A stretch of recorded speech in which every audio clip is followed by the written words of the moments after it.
Hello there, guys, and welcome back to my channel for our essentially live reaction to the Ricketts withdrawing their bid to buy Chelsea Football Club. They bottled it. They absolutely bottled it. Obviously, they're claiming in their statement that it's nothing to do with fans being unhappy with them, essentially. I'm not going to pretend like it's the main reason. I think anybody that tries to make it or put it across that way is slightly lying to themselves.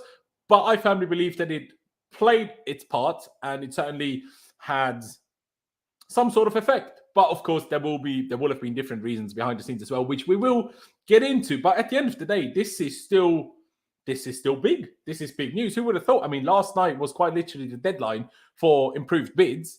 And now this morning, essentially, or midday or whatever it was, we found out that the Ricketts family has withdrawn their bid to buy Chelsea Football Club. We will discuss that, why that happened, what that changes now, and obviously also the remaining three bidders and who, what exactly the situation is there, especially with the information that we got on Todd Boehly's consortium the other day.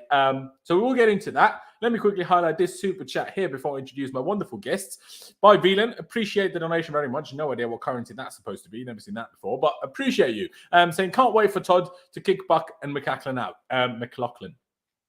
I mean, yeah, potentially. And that would be bad, I don't think. I mean, I'll be totally honest with you.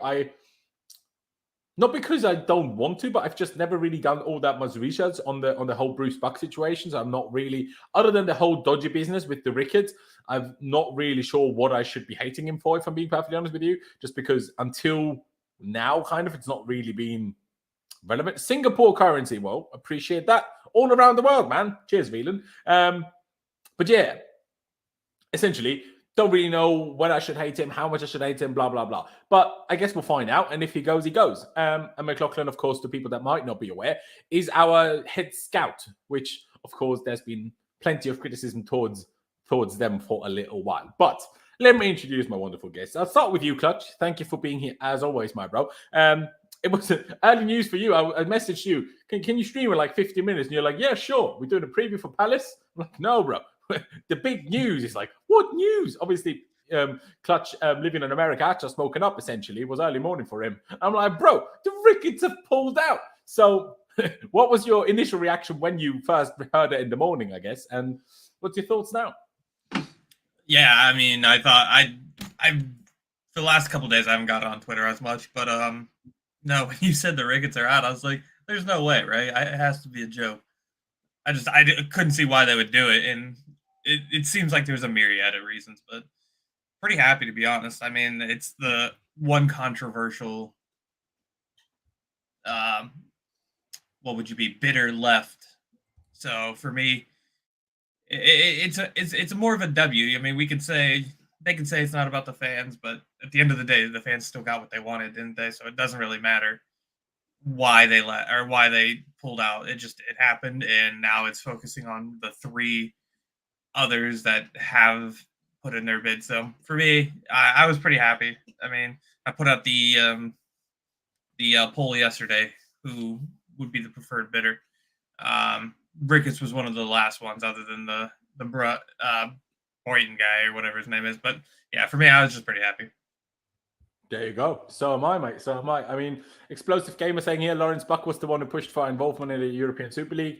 Now, I don't think that any one individual could have put Chelsea into a position where we actually agreed to it. So I think that's scapegoating to say that's just on Buck.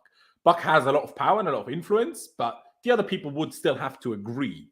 It just Buck doing that isn't the only one. So won't have gotten us to agree to join the European Super League. So I think he might have been ahead of trying to push it through at Chelsea, maybe so, but the other people still had to agree. So that, but I've also thought that at the time, essentially.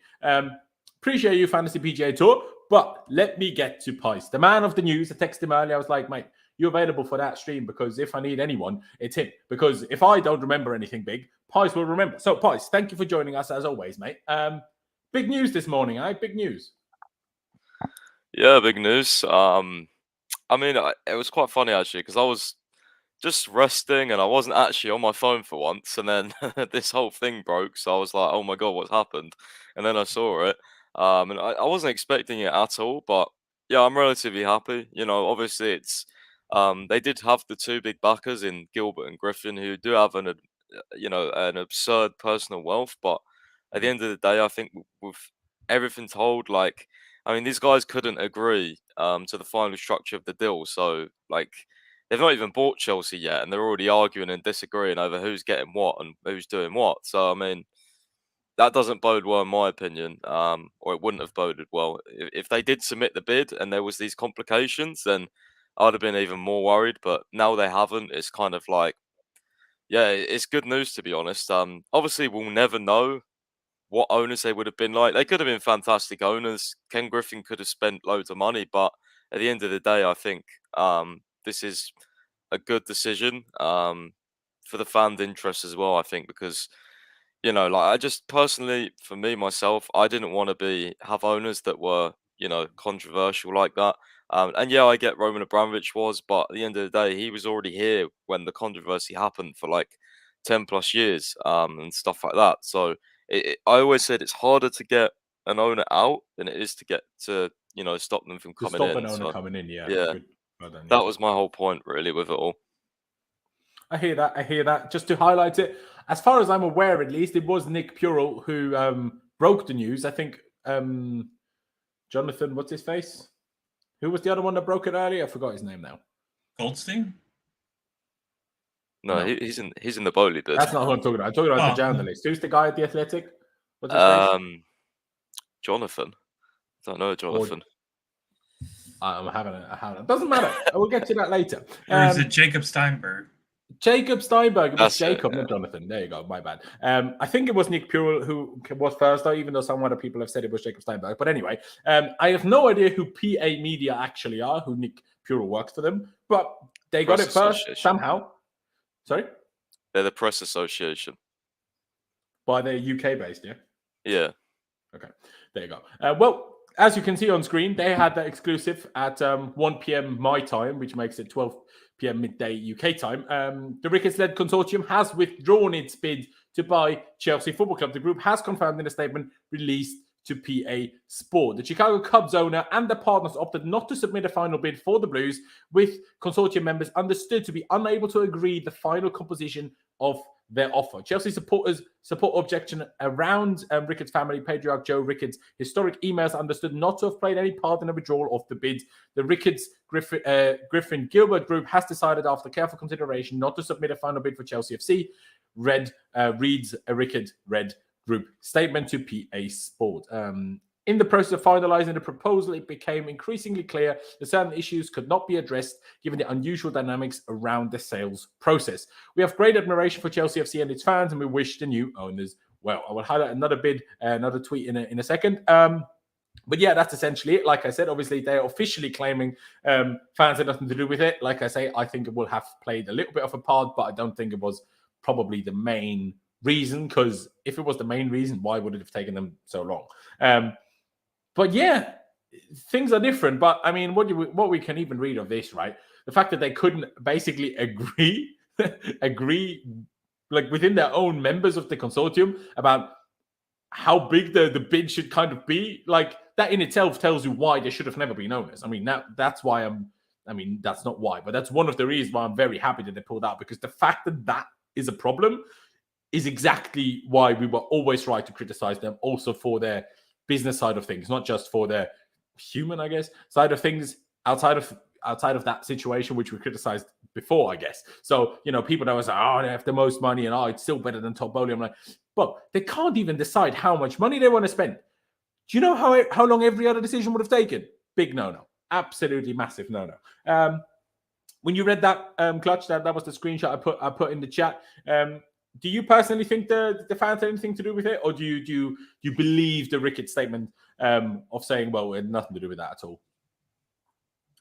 I think it has a little bit to do. I like you. I don't think it's the entirety. I think maybe with the Ricketts and the controversy behind them, some of the other people that have joined in the consortium probably don't know how much they want to try to put into it. So it could be just a thing of where, the other bidders are like, the Chelsea fans are rejecting us.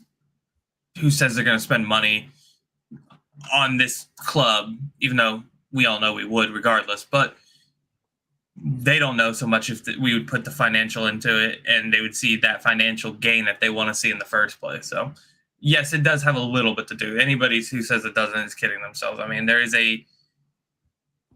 is something that speaks when the people who they're trying to make the money off of wholeheartedly reject you.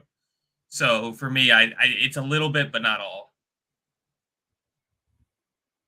There you go. No, I agree with that as well. Pys, your thoughts on that? Do you think not necessarily, like, I think it's personally a combination. Obviously, it's nothing to do with 100 people turning up to a protest. I think it's a combination of things. Sure, the turnout maybe wasn't as great as some of us would have hoped, but the fact that even just the planning of the protest got very big, and even before it got to an actual protest being planned, the movement, the No to Ricketts hashtag, got very big, and all of that combined, I think, will have made a difference, because within themselves, I feel like I wouldn't be surprised if the reason why they couldn't decide on how much to spend was because they were like, well, they don't even like us. They don't even want us. So do we really want to put that much money into it? Because that makes it even more of a risky investment. That's the way I think it played a part. Not necessarily they're like, oh, the fans hate us, that's why we shouldn't get involved. That's not how I think it is. But it's just a case of that they were more unsure about how safe of an investment it is. That's how I see it, Pys. What about you?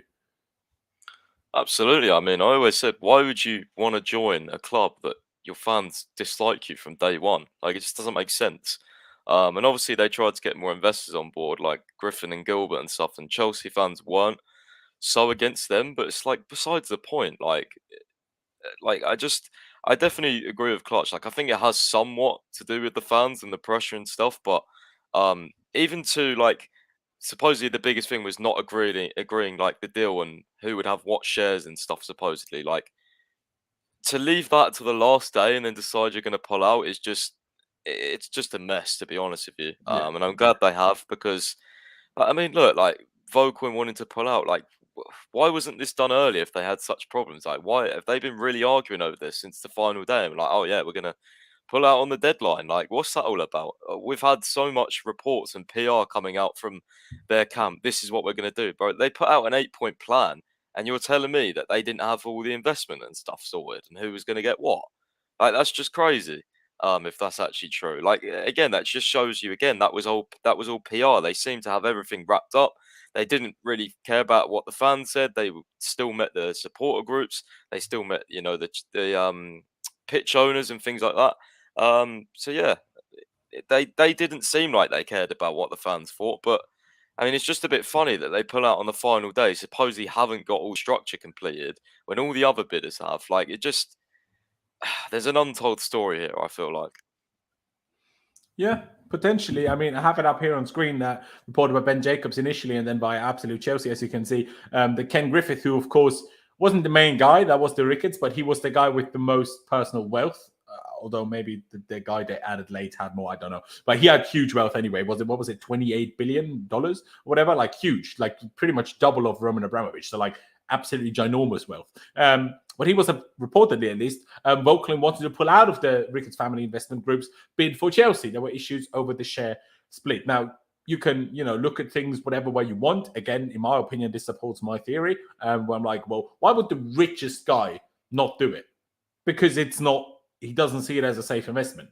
Whether that's because of the fans or not, we'll never know. But I guess issues over the share split, that's something interesting we'll get to over the other bids as well in a minute, once we've covered this side of things, I guess. But yeah, if the biggest kind of, well, not investor is maybe the wrong word, but the guy with the biggest wealth is trying to pull out, not necessarily surprised that in the end they kind of bottled it, if you will. Vila with another super chat, appreciate you, saying Boehly is forward thinking, no delay, all action. I mean, we'll get to Boehly again in a little minute. We will definitely explain all of our thoughts on that situation in a minute, but if I'm being honest, I probably still agree, if I'm being perfectly honest with you. Clutch. Ken Griffith pulling out is Griffith. I keep thinking of bloody Peter Griffin. But yeah, him pulling out, or rather wanting to pull out, that's because, I mean, he was the only reason, not the only reason, but he was the main reason why there was some fans in the fan base that were like, oh, no, just go for them, just because they have the most money. if they were out anyway, I don't understand when anyone's like, oh, still better than Todd Boehly. Again, we'll get to that. But to me, it's just weird. If he doesn't want to be there, then they're even worse. The Ricketts as themselves are bad as owners of the Cubs, of the Chicago Cubs, of course, the baseball team, bad with all of their surrounding stuff, whether it's the abortion laws, whether it's racism, whether it's Islamophobia, so many things. And then they're even lacking money. Do you know what I mean? It would be bad. But like Jester also says here, they had 9 investors. It's too many cooks in the kitchen, although that can definitely also be said about Pagliuca. But that's probably also why I think Pagliuca stands in my opinion no chance of winning, as much as John Terry might be involved. But thoughts on that, Clutch? If it's the biggest money giver, shall we say, that's pulling out, it's never going to be, very successful after that, is it? Yeah, for sure. I mean, if you have the biggest investor, the guy who has made the most money and the reason why he makes the most money, and all of a sudden he pulls out, there's got to be a reason. And I doubt, I mean, it's probably a myriad of things, right? I mean, it's probably not just one thing. It's not just the fans. It's not just like the uncertainty of the financial aspect, whether they're going to get money. I'm not too well versed in this, but there's a lot of conflicting things that happen. So for me, I think they have that. I think it's a multitude of reasons that end up having or getting to this point why Ken Griffin was wanting to pull out. So for me, I need to look more into it. But if your largest investor is not wanting into it, then there's something he sees that nobody else sees. So it could be fans. It could be he doesn't see the long-term structure. Maybe even the Champions League loss. And he was like, you know what? I don't want to do that anymore. I doubt that. But it is what it is. I mean, there's a myriad of reasons that could have happened. It is. Please put it in the chat when you're back, even though you didn't hear that, if you're not back right now. Just to highlight the exact kind of tweet by Ben Jacobs, can confirm that the Ricketts family are no longer in the race to buy Chelsea, as Jacob Steinberg, it was him that said it, first reported. Like I said, I think it was Nick Purell, but I could be wrong. The 3 remaining bids, so that's basically confirmation that the other ones in Todd Boehly, Martin Broughton, and Stephen Pagliuca we did finalize their bids last night before the deadline. And the 3 remaining bids expect to know where they stand before the weekend is over. And then basically at the bottom, just clarification of what Absolute Chelsea summarized in their tweet. The Ricketts family maintain fan backlash didn't contribute to their decision to withdraw. You'd expect them to say that. But there were issues over the share split. Sources tell me Ken Griffin was vocal in wanting to pull out. Yeah, like I said, for me, it's a good thing. It makes it a little bit less stressful, the whole situation, I think, because, well, number one, we would have looked like big mugs had they won it, because we tried, especially Matisse, especially, some of the big accounts in terms of their social media presence, whether it's CFC Daily, whether it's Pys himself, or a few others as well, of course. They tried what was in their powers, essentially. We would have loved to have been helped by some of the supporters group a little bit more, but unfortunately that was not to be the case for whatever reasons. I'm not going to, question it or whatever, each their own, I suppose. I don't know what exactly happened, but we tried. And now it wasn't them. Whether we were the reason for it or not, does it in the end matter? Because we weren't in this to, big ourselves up. We were in this to make this not happen. And it didn't happen. Whatever the reason behind that may have been. Pys is back, which is great news. I'm not sure how much of what Clutch actually said you heard, but is it for you also a case of once the biggest investor, shall we say, in Ken Griffin was wanting to pull out, it was always going to be difficult for them to keep it going? Yeah, sorry, my dog was just abruptly sick, so I had to kind of clear that up real quick. No, I didn't hear what Clutch said, but yeah, in terms of Ken Griffin, I mean, yeah, for me, he was like the only guy that I could kind of, to be honest, I didn't even want to get behind him because he's like had quite a few cases of wrongdoings as well. Like even in his companies. Didn't he do it Toys R Us? Wasn't that hit? Yeah, and there's also like I think there was a recent report that he was like How can you take toys away from children? Like you must be a bad kid. I think I saw something where he was being investigated for fraud or something as well. So I don't know, man. It was kind of, I got to the point where I kind of was still, I still no to Ricketts and all that, but I was kind of just slowly having to accept that they might win it, and try and see any positives. And the one positive, I guess you could say, was his absurd wealth. But then again, wealth doesn't equal spending like a lunatic. You know what I mean?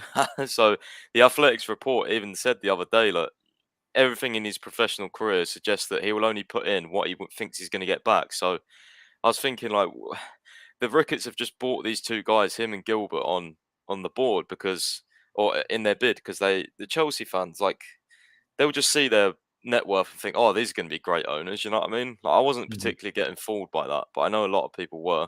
And again, we'll never know whether they would have been good owners and spent a lot, but at the end of the day, it's the same with Todd Boehly and whoever else is going to win. We don't know if they're going to be good owners. We're just going off what we know. You know what I mean? That's all we can do right now. Yeah, no, I agree. I mean, if I can make a bit of an analogy, the bigger your wealth is, there's a reason why you have ginormous wealth. Do you know what I mean? Because there is two ways of being rich. Either you keep all the money and you just have loads of massive bank accounts, or you invest a lot of your money back into it, and then your actual net worth is not as big, but say your assets are a lot bigger. Obviously, there's a few exceptions, like, you know, the stupendously rich ones, whether it's Jeff Bezos or Elon Musk or Bill Gates. But there's also, like, just, you know, look at YouTube. Mr. Beast makes by far the most expensive videos, but doesn't have anywhere near the most money because he puts all of his money back into videos. So, like, if you have so much money, maybe that means you're not happy to invest so much of it. Otherwise, maybe you wouldn't have this much money. So there's always two ways of looking at things. But obviously, if there's more to bring up, if people have more questions, please do put them in the chat, whether it's a super chat, ideally, of course, or just get involved. If you want to become a member, by the way, it's a link down in the description, or a join button underneath if you're on desktop, and get subscribed. Smash the like button for me. But one other thing we need to discuss now, there's 3 remaining bidders. I mentioned it already: Todd Boehly, Stephen Pagliuca, and Martin Broughton. Well, bloody hell, Martin Broughton. My bad. Now, one development which we haven't quite discussed yet on this channel, which happened on, was it yesterday? Or was that on Wednesday before the game, or we never even talked about it? Oh, no, we played Tuesday, but it was on Wednesday. There you go. Makes more sense. Todd Boehly, I'm not sure if necessarily they've added or it's just come out that it is the case. They've added an investment firm which reportedly will own at least, which is the, for me, controversial part, 50% of the shares in Chelsea, even though Todd Boehly himself will have the controlling share, the controlling stake. So that is an interesting one. A lot of people found that to be a red flag. A lot of people, myself included, were like, well, the part that surprised me wasn't necessarily that anyone would have a bigger share than Todd Boehly, or that, you know, part of it would be going through an investment firm. I don't think that's necessarily surprising, because what investment firms do is make money easily available. And yes, they want to take money out of it, but it kind of just works in different ways. Like that's literally the point of investment firms existing, doing basically this. But what I found weird is that the 50% thing, because yeah, Todd Boehly might have the controlling stake, but obviously only a written contract will guarantee things. Because if there's a disagreement between, say, Boehly has the controlling stake and this whoever is in charge of the investment firm and that money, if it's 50% shares against controlling stake, how does that weigh up? Like, if it's, you know, finalized and well written down in contract that the controlling stake will have final say, then it doesn't really matter whether it's 50% or 30% or whatever, how much this investment firm is in control of and in charge of. But it could be an issue. I feel like it could be an issue. But I was also told by a couple of people, including Pys, that they had, you know, don't make it too big of a deal of it. It's fine. Like, shouldn't be too much of an issue. I'm not sure how much Pys can explain of that, if I'm being perfectly honest, but we'll see. I'll ask him in a second. But still, so there's like certainly a way of looking at this, and that certainly made me less positive about the whole takeover scenario as a whole, if I'm being perfectly honest with you, because it was always for me like either Todd Boehly, he seems pretty good, his whole consortium, but everything, all the others, whether it's Stephen Pagliuca, the fact that he still owns Atalanta, how is he even in the final shortlist? Like, there must be some sort of loophole in these UEFA rules that makes this possible. Because, I mean, he was literally walking around the Atalanta stadium yesterday before the Europa League game, or was it Conference League, whichever game, I think Europa League against Leipzig. Was walking around their stadium before that game yesterday, so it doesn't look like he's going to sell his shares. So I'm not sure how that's even possible. Similar, as far as I'm aware, Martin Broughton still has someone on his consortium who has shares in Crystal Palace. surely they need to get in the process of selling this if they want to be involved with us. So that's why I was always like, okay, get Todd Boehly. But now the deadline for the bids was yesterday, last night, 10 p.m. UK time. So we're done with that now. We'll hopefully find out things reasonably soon. What am I reading here? This is going to open a can of words. Nothing though. I'll tell you off stream. All right. We'll get to that. But still, so for me, it kind of put a little bit of a down on it. But obviously, we don't know exactly how much, but also things, over time could just be clarified, and then things could not turn out to be such a big deal. Pys, obviously, if there's nothing specific you can share, then just basically give your own opinion. What do you think, or what did you think, and what do you think now about this whole investment firm being involved? But not necessarily the investment firm being involved as such, but more the fact that that's for me the bigger deal, that they are supposedly going to own at least 50%, especially if it's any more than 50%. It's a bit concerning, I think. Yeah, I did initially have concerns on it, but I mean, the investment firm, they are partners with Todd Boehly, and I know that they have good intentions for Chelsea. It's not like what people think it is. It's not like they're gonna load debt on the club and things like that. And they are a private investment firm. At the end of the day, I think what I need to say as well to everyone, if you don't already think this, everyone that comes in, even if it's the other two consortiums, they win instead of Todd Boehly, they're all going to try and make money. We're not having another Roman Abramovich. But from everything that's Todd Boehly has done, and suggesting his sporting career with the Dodgers, and same with Mark Walter, they win to make money. You know what I mean? They make money by winning, by getting big brand deals. They don't make money by building a new stadium and making money that way. I'm highly sure they'll invest in the team, because the more trophies we win, the more money we make at the end of the day. And that has been their attitude. The same with Mark Walter as well. I didn't know too much about Todd Boehly because he only owns 20%, but Mark Walter is more involved in the Dodgers, and they have from people I've been speaking to and stuff who support them, and just different people around. Don't they have an investment firm involved at the Dodgers they do. as well? They do. They bought this a similar way to how they bought the Dodgers, or they are trying to buy Chelsea a similar way. And for the Dodgers, all they've done is invest in the team. And they basically this season they signed 4, I think it's MVP or something players. They signed 4 really good players for the start of this season, and they've always been competitive. They've won the same World Series as the Cubs, but I think from what I've been reading, they've just been way more consistently competitive. And I think with Chelsea, you have to remember, we're getting third now with this squad. We just need to keep improving the squad, and I have no doubts we'll win the league and we'll win the Champions League. As long as we back Tuchel, I have no doubts we will win more trophies. That's the thing with me. I feel like everyone thinks we're in the mud already. We're not. We have a good squad. We just actually need to build on it. And actually, by having more sustainable structure, if they can bring that, then that'll be even better, because we might not waste as much money. We might sign one marquee player and sign 3 players that actually end up doing better than 2 big signings, if you get what I mean. You could just see it the opposite. Maybe it won't be as exciting for fans, but it may be for the benefit of the team. You know what I mean? So yeah, let's see. That's the way I'm seeing it anyway. There you go. Yeah, Wieland's talking about the Guggenheim. Now, I'm still not 100% sure what the whole Guggenheim thing actually is.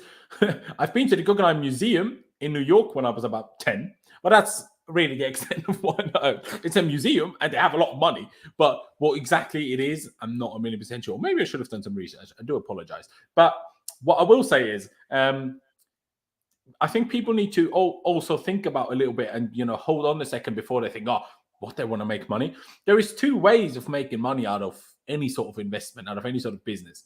Number one is you make money on a regular basis, and a bit like a wage, you take money out.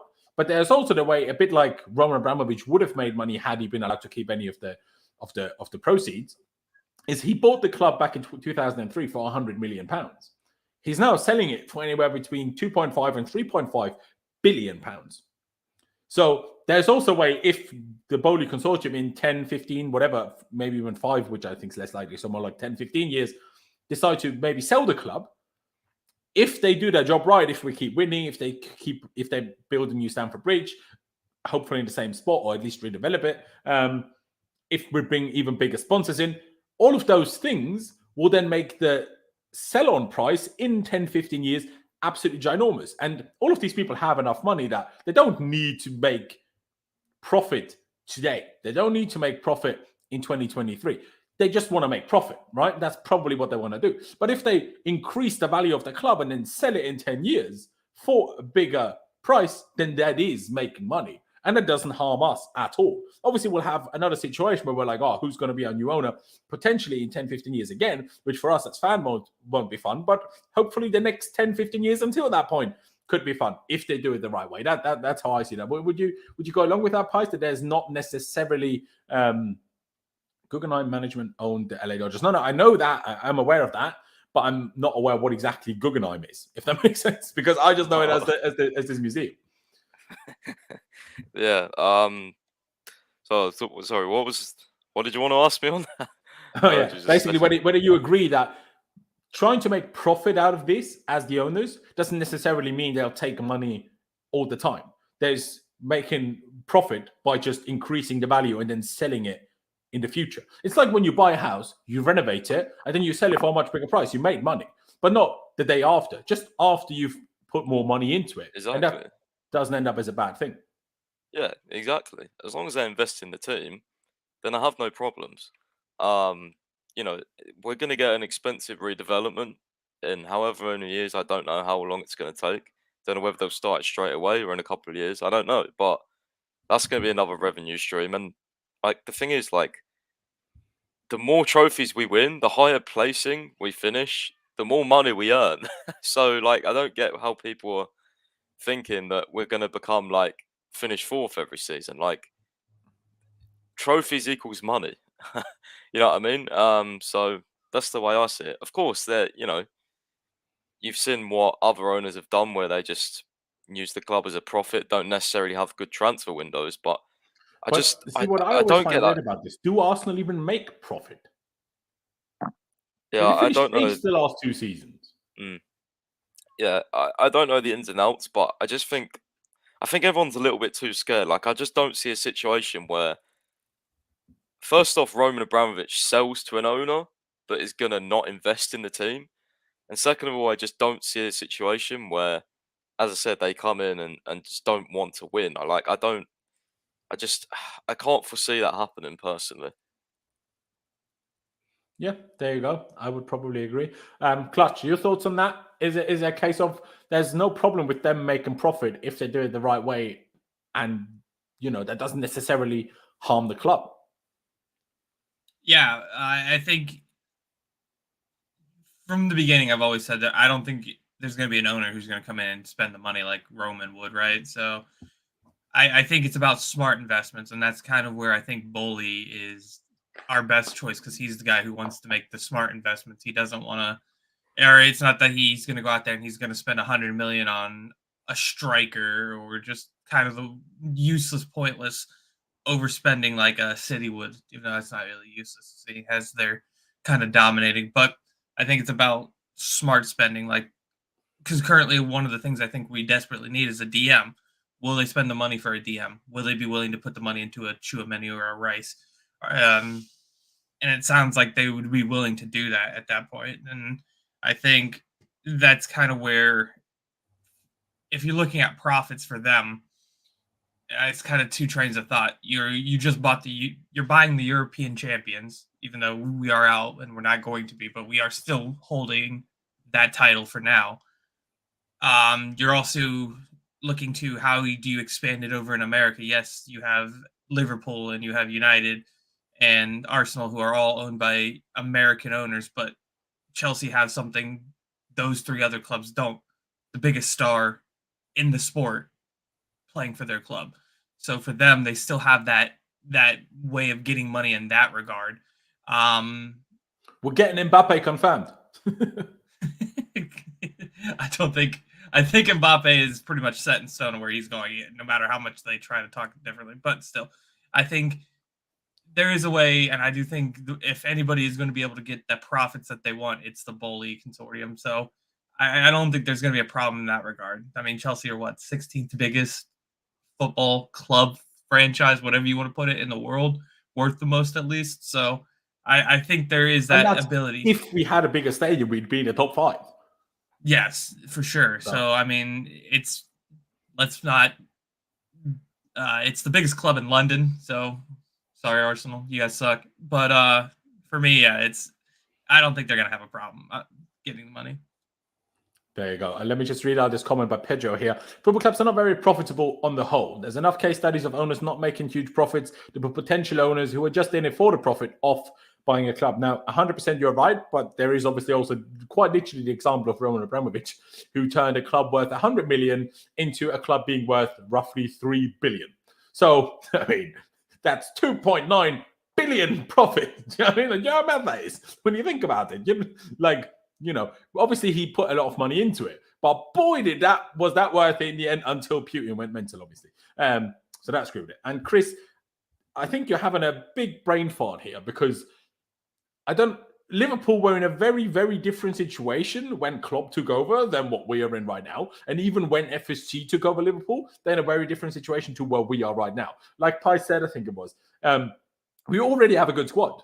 Our squad essentially plus Lukaku, I guess, even though that, if anything, has so far at least hindered us rather than improved us, we are still reigning European champions. We were unlucky not to be in the last Final Four of the Champions League. Like, we're in a very, very different situation. If we were, say, 8th right now, like Liverpool were when Klopp finished his first season, in which he obviously took over halfway through from Brendan Rodgers, then I'd agree with you that it would be maybe take a few years until we get to a point where we win things again.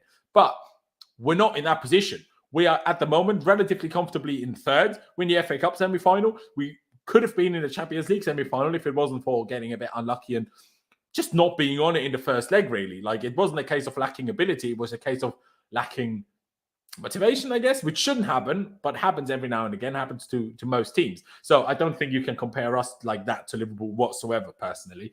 And RD in the chat talking about Pulisic all the time. Now, I will say this. Have you ever heard of form? Because form makes a big difference. We all know that Werner is the only one that makes runs to open things up for us. We knew that before. But he was just so bad at controlling the ball, passing the ball, and finishing that the ability he did have in opening spaces wasn't worth the downsides of him as a footballer. But if he's in better form and he can actually control the ball, can dribble a little bit, can finish a little bit, then it becomes a whole different discussion. While Pulisic in the last 2 games was on the other side of things and was just really bad. That's how it goes, mate. But anyway, don't want to spend too much on that. What happens to Liverpool when Klopp and Liverpool when Klopp leaves? I don't know. They get a new manager in. What happens to us when Jose Mourinho left? Well, we had Gus Hiddink for a while. We got Conte and we won the league. Conte left. Okay, we got Sarri. We won the Europa League. All right, Sarri left. We got Lampard. Okay, didn't win anything. But Lampard left, we got Tuchel, won the Champions League. I know that happens for us, but that can happen for other clubs too. But also, who's to say when Klopp will leave? Who's to say when Tuchel will leave? I think when that guy talks about that, it's like, I think the days of big clubs having Alex Ferguson, like, long tenures, I think that's gone. Like, I don't see any manager staying longer than 5 years. No one's staying for 26 years. Yeah, I don't think that's going to be happening. So to kind of be like freaking out, like, what happens when Tuchel leaves? What happens when Klopp leaves? Well, you move on. That's just how it works. What are you going to do? Cry about it? No, exactly.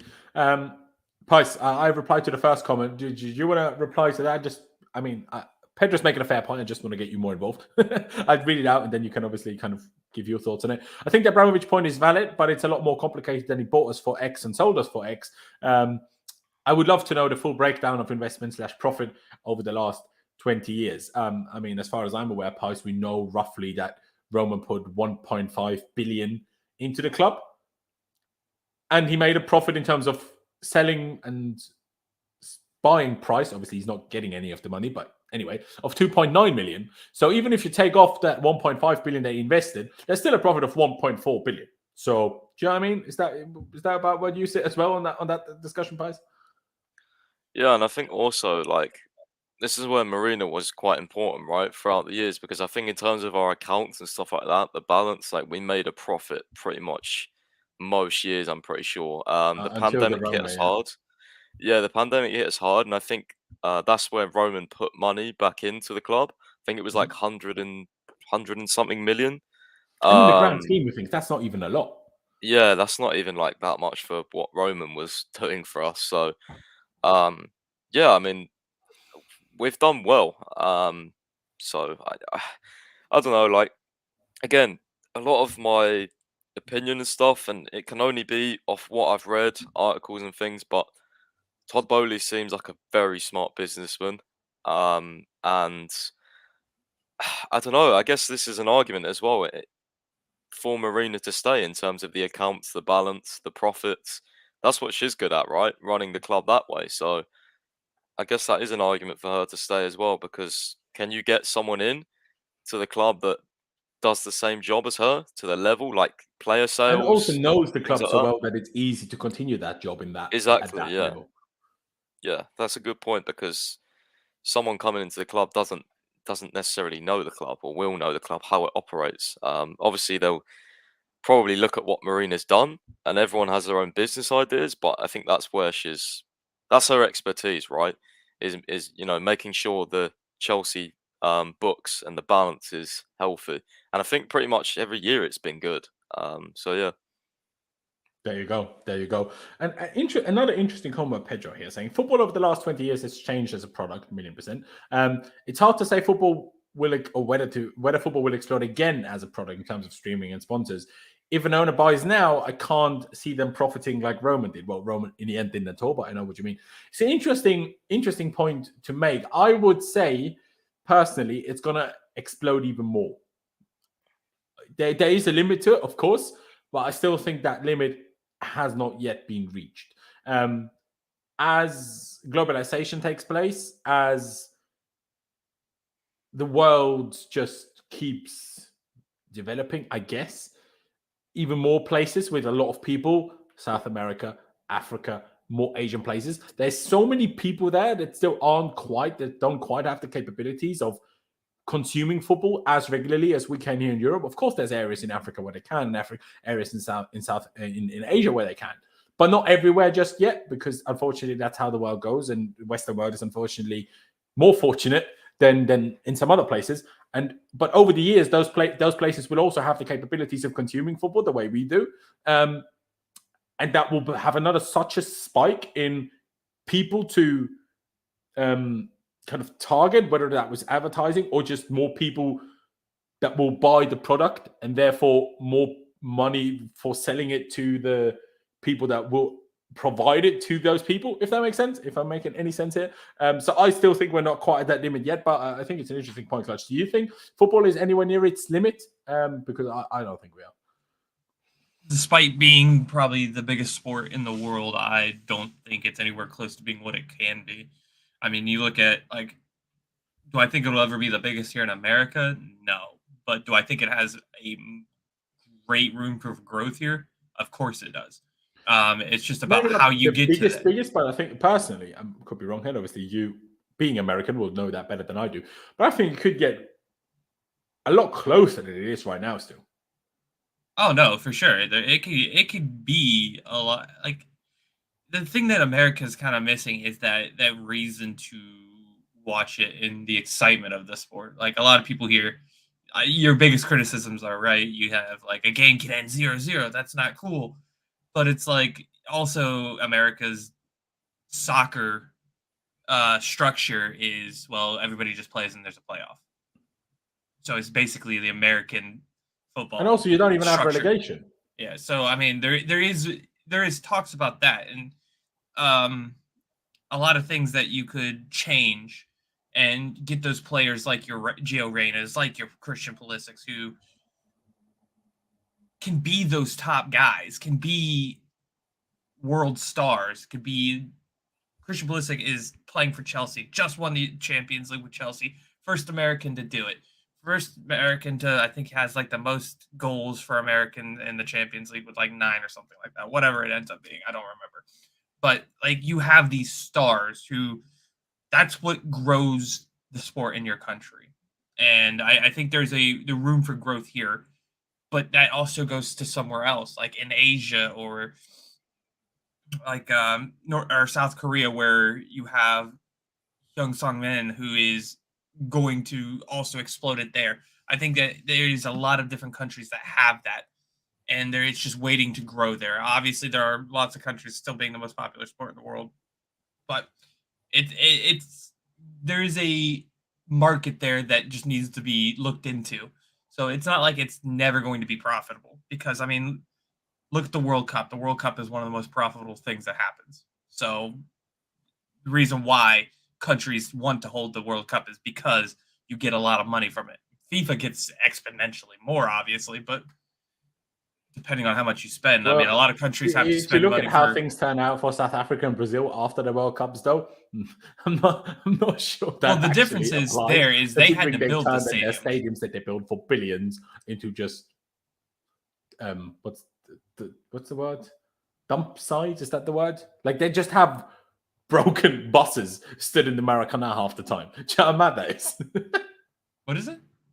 In the Maracanã, the big stadium in Brazil, where they held the final, it's just the parking lot for broken buses. Do you know, Oh, yeah. Well, yeah. I mean, that's when you have to start building stadiums like you did in Brazil. But like other countries like America that has stadiums that are already built and built big enough to make the money off of that, like you do and you have have the that. World Cup coming up, like Sean said here. Yes, and so I mean that's a moneymaker within itself. America's not gonna have to spend money to build stadiums. They're just gonna make the profit off of what happens. Very true.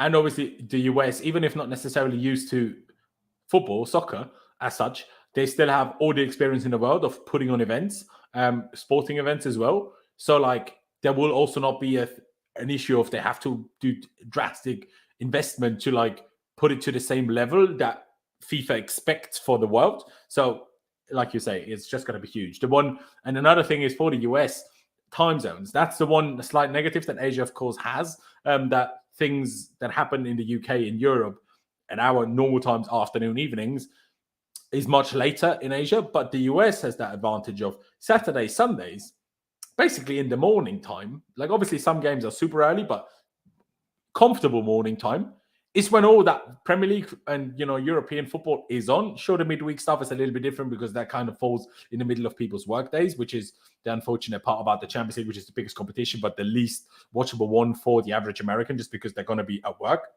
But even just the Premier League or just league football in itself is on at a good time. There's nothing else on, right? There's no American sports on at that early, at those early hours on Saturdays and Sundays, or if there is, not as much at least, which just gives it so much potential to grow and grow and grow. Because I mean, just think about us. I presume because the same for Pies, but I'm sure it is the same for Clutch. Us growing up, because our generation, myself and Clutch, still grew up before kind of the internet became big. What we did on Saturday mornings, just sat in front of TV as kids. Do you know what I mean? Like that's what you did. If now you sit on TV and in America that's just Premier League on, you're going to watch it. You're going to become a football fan. And if that happens to a generation, they're going to teach it to their kids, just like it then happens in England. You know how many people support the same team that their dad support, just because that's how it goes? And that will obviously take generations to really come to fruition, but it has that potential to benefit from that. And, that's why I personally think we're nowhere near the limit yet. But obviously, whether the growth will continue to be as exponential as it has been over the last 20 years, that's one I'm not deep enough in the matter to really make a judgment on that. But Pies, I presume you agree that football isn't at its limits yet. It's growing every year, as far as I'm concerned. I think even one of the finance experts, I read a report, I think it was about 2 weeks ago, said that they estimated that Chelsea in 10 years time, 5 or 10 years time, would be worth $10 billion. They estimated. So it must have been 10 years time, I think. So I think this is a great opportunity, and they called it a steal for this price, which is crazy because we're all saying this is an insane fortune. And it is like 3 billion, 2.5 billion, whatever it goes for. it's an insane amount of money, but I think Chelsea can just continue growing. I mean, as you said, the stadium is one of the biggest things that needs upgrading. Like, so much revenue can come from that. There's so many different ways you can upgrade it. I'm looking forward to see how it comes out as well. And obviously, just football in general, I agree with Clutch. Like, we haven't tapped into the American market yet at all. I don't think we've even been on preseason in America, right? Since Pulisic has joined, I don't think so. No, well, so No, so reportedly, actually, it's come out today, didn't it? That ourselves and Arsenal, along with yeah, Orlando City, Orlando. will have this Florida preseason tour probably in the summer, if Yeah, obviously we're the whole takeover goes as planned. playing against Arsenal in Orlando, apparently. Yeah.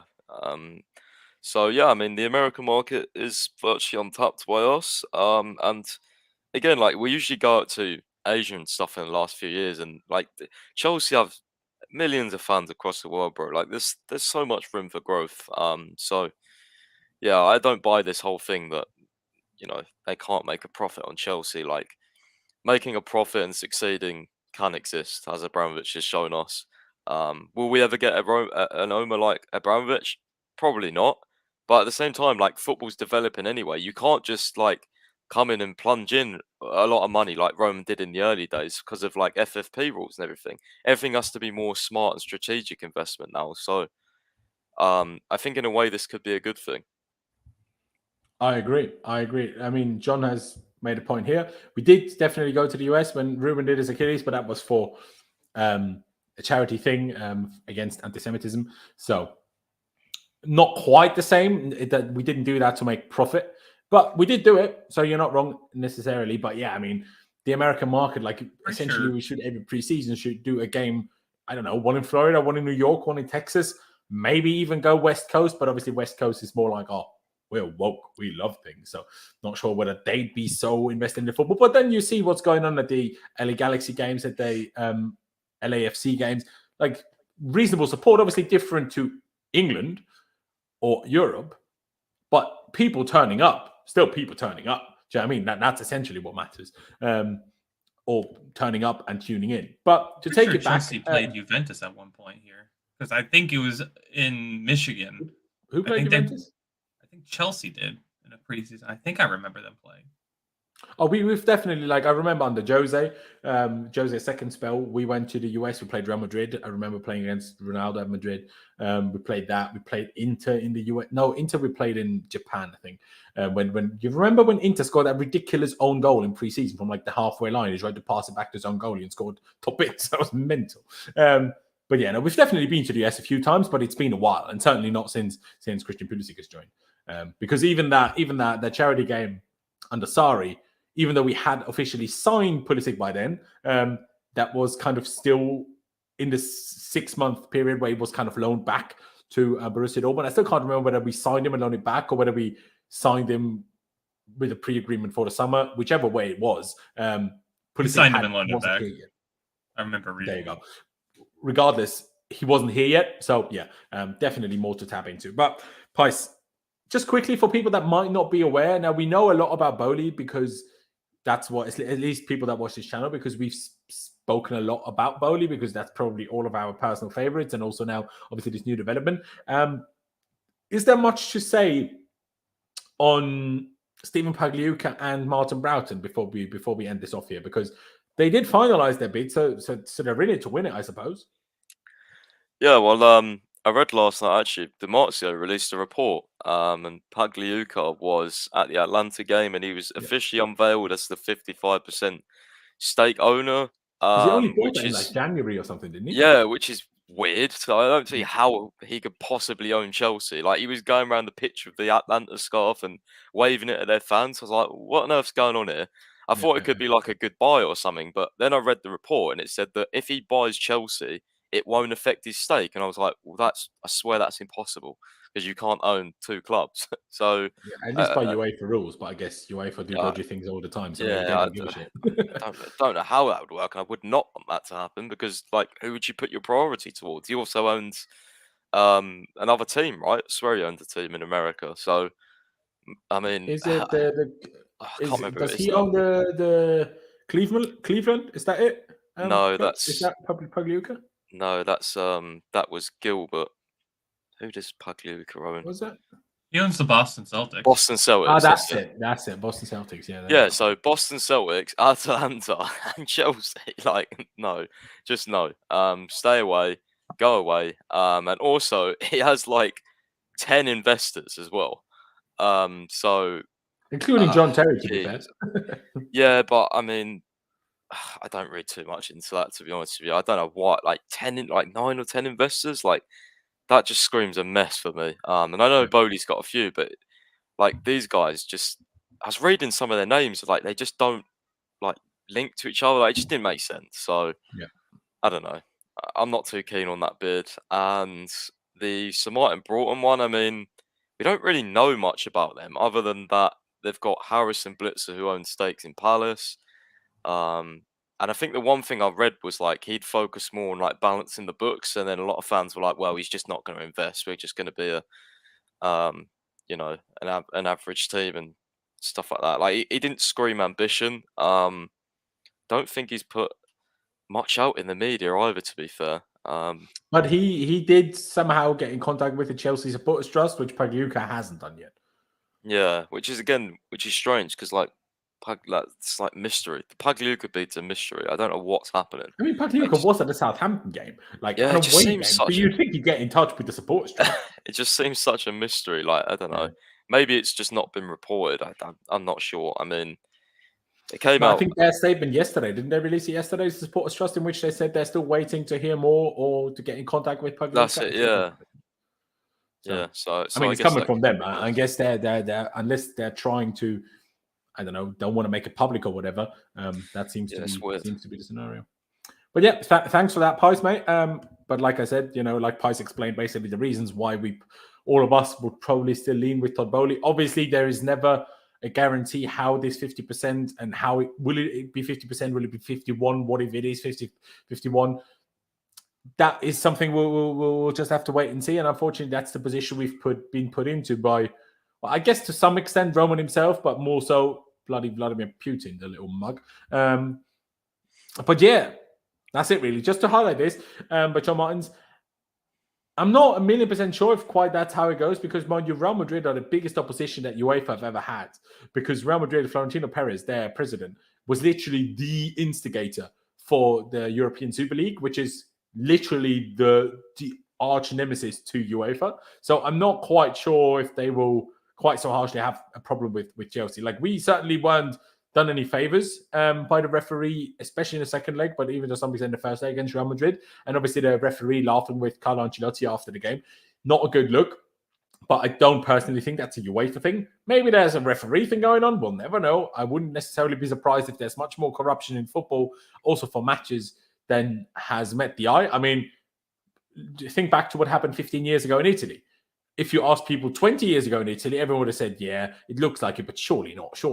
And then look what happened. Bloody Juve had to go to Serie C. And obviously they went straight back up because they have players like Del Piero and Nedved, Buffon, who didn't leave. So mental to me. That loyalty is different gravy. But yeah, I'm not sure if they actually want that. I'm sure they probably don't want an all-English final because it's just not good for it's supposed to be a European competition or an English competition. So yeah. But hey, it is what it is. If they wanted to do that, maybe they should have made sure Bayern beat Villarreal. Do you know what I mean? If that was the issue. But I'm not really sure how much else there is to discuss, quite honestly. This was kind of a last-minute stream. We hadn't planned to stream today. The preview for the Palace game will take place tomorrow after the other semi-final between Liverpool and Manchester City, which starts at 4:30 UK time. So unless they go to extra time, we should be starting this one around 6:30 UK time. But yeah, any sort of last words by yourself there? Let me start with you, Clutch. On obviously the news of today and potentially the owner situation. Just hopefully it gets a little bit quicker in the process because we're in kind of desperate need right now because we need to start negotiating contracts. We need to be able to keep Rudiger. We need to start looking into the summer, what we're going to do with the summer. It's April or May's right around the corner. We just need to get this done as quickly as possible. So let's hope Boehly or whoever wins gets it. Preferably Boehly gets it quickly. Yeah, just that we get it done. One last question I actually just remembered, Pies, for you. There's been kind of slightly conflicting reports as to how much, if at all, of a say the UK government will have on the sale and who it's being sold to. Have you gotten a bit more of a grasp on which reports are true? Because there have been reports of kind of reporting both things, I guess. Yeah, I can't remember now where I saw it, but pretty sure I saw a good report which said like they're initially happy with any of the shortlisted bidders to go Is it through. that way? So They're just happy with all of them, so they're not really yeah, going like to. they're not really Okay. yeah, I don't think they have much of like they just have to kind of I think the Premier League test is the big one, isn't it? Like that's the one that takes like 4 or 5 weeks. It was saying so. I think the government just kind of review the individuals, and their job is to check they don't have any governmental links or links to Abramovich. Which Yeah. again is why I don't understand how Sir Martin Broughton's bid's gone so far, because they have Lord Coe who has links to not Abramovich but another oligarch, and one of the government people said in Parliament like a month ago, this bid can't happen because he has links. So whether or not Lord Coe's out, all the reporting's still saying he's in. But I don't know. It's a right mess. Like I just want this over. You're muted, bro. I'm muted. On that note, maybe we should also quickly mention that the news that what's his name, Tenenbaum, I forgot his first name. Yes. A person sat on the Chelsea board has actually also been sanctioned for his close ties to Roman Abramovich. I mean, Pi said in the chat maybe Marina's in trouble as well. My personal reaction was I doubt it because she's an employee, and then then you're getting into sticky waters as government if you're sanctioning employees, because then the whole Eugene Tenenbaum, that's the word, thank you, Aranyak. Sorry for butchering your name there, but if you're gonna sanction employees, then you're getting into hot waters about. There's a term in German with which you're getting in hot water with. I don't know the term in English. I do apologize, but yeah, I'm sure you get the gist. But yeah, that's happened, which won't, as far as reported at least, affect the sale at all. I wouldn't have expected it to be. I mean, we had Roman sanction and the sale is going through, so why would sanctioning one individual of the Chelsea board provide the biggest issue? I personally would have always been surprised by that. But big shout out to Dion, not Zion Dillon. Bloody hell, I can't even pronounce your name. I appreciate the donation. Saying big up to you, Laurenz. It's been a while. It has been, actually. I hope you're well, mate. A massive win for today for the club's future. And big up to all of us making this possible and those who were there protesting outside the stadium. Yeah, I could not agree more. Whether people think it had a great impact on the Ricketts pulling out or not, it doesn't matter. We did our bit. We did as much as we could. And in the end, it was successful. Whether we were the main reason for it or not, don't really matter. We tried, we were successful. That's what happened. Do you know what I mean? It's like, when Kai Havertz against Real Madrid last year went for a chip. It didn't quite go in and hit the bar, but then Timo Werner was there to, take advantage of it. That's kind of what it was like Chelsea protest. That's what I'm going to say anyway. We're basically Kai Havertz. There you go. Not sure if there's anything else to add. Pice, any last thoughts, or shall I wrap this up? No, I mean just kind of what you guys said. Sorry. One last thing I thought. As far as I'm aware, and you tell me if that's true, also the Premier League has kind of already almost been starting background works for this fit for purpose test for all of our potential owners once they made the shortlist. Is that also what you know? So sorry, would you say talking about the fit for persons thing? Yeah, whatever fit for purpose person, whatever that thing is called by the Premier League. As far as I'm aware, they've already been doing kind of the background work, fit and proper test. That's it. They've already been doing kind of background work for that on all 4 potential owners as they made the shortlist. So even that process shouldn't take. Oh, have they? I haven't heard that, but okay, I read it somewhere. Could be wrong, I suppose. yeah. Hopefully it's right, because then it'll be quicker. Exactly, and I thought that was the idea behind it, so it doesn't take as long. But yeah, sorry, Pice, I interrupted you there. Go on. No, I just kind of agree with you guys. I mean, we need the deal done as soon as possible. Like the main thing for me is the summer transfer window. I want as well. Like it's always really hard with these streams at the moment because like we have ideas of what might happen, what they could do and stuff. We can talk a little bit, but like until someone's fully in place, and that's when we're not gonna know. Like, I mean, that's when we are gonna know more details around like the plans for the summer. Like, I'm sure some sites have got articles that they can't release yet. You know what I mean? Like, I'm sure there'll be way more things to discuss about in detail once someone gets in charge. But for the moment, it's just more like going off what we know. So it's always quite difficult, I feel like, at the moment. Yeah, no, I do agree, Matt. I do agree. At the end of the day, obviously, we try to provide information to people because we're aware that not everyone has, number one, the time or the energy or simply the want to do as much research or read as much on a daily basis about the whole situation as we are willing to. So that's why we try to tell it to people, but there's obviously no guarantee for anything we say. We try to make our best judgment of this information that we're given. But at the end of the day, only time will tell how right we are or how right what we read was, I suppose. But another super chat by Zion. Before we end it out here, if you see Liverpool's recruitment over the years for certain players in the world, I would take it in a heartbeat. So not all American owners are the same, like others that just Arsenal and Manchester United. No, I completely agree. Obviously, and there's also no saying maybe we're going to be even better than the Liverpool owners. I mean, what's his face? Henry. They sold literally, I forgot which team he owns, but they sold said MVP that Pys was talking about earlier to the LA Dodgers. So maybe we're going to be even better than Liverpool in terms of how we do things. Why wouldn't that be great? Who's to say that's not possible? Who's to say that's not possible? But ladies and gentlemen, we're going to wrap it up here. We're going to see you again for tomorrow's Palace preview without Conor Gallagher, unfortunately, crying his eyes out. And we'll get into that debate tomorrow, whether, it's a thing to be controversial that he can't play. I think it's ridiculous. But anyway, we'll get to that. Boston Red Sox, there it is. The Red Sox, they sold their MVP of last season, was it, to the Dodgers? So, maybe we're going to sign, I don't know, Van Dijk. Unlikely, but you never know. But yeah, ladies and gentlemen, we're going to wrap it up here. We're still on the road to 15,000 subscribers, especially last stream after Madrid. That did well. So we're getting closer to that final stretch of that road. So if you're new here, please be sure to subscribe. It means the world. Just one click of a button and you'll make sure you don't miss any of our future streams. Smash the like button as well if you haven't already. That'd be massively appreciated. Become a member, of course, if you fancy it. He isn't what. But anyway, we'll get to that. Say Connor injuries, a Chelsea fan. I'm so confused by what's going on in the chat. Hey, I'm just going to wrap this up. But yeah, ladies and gentlemen, thank you guys for watching. Up to Chelsea, upwards and onwards. Well, we'll see you next time, but we'll also see you tomorrow.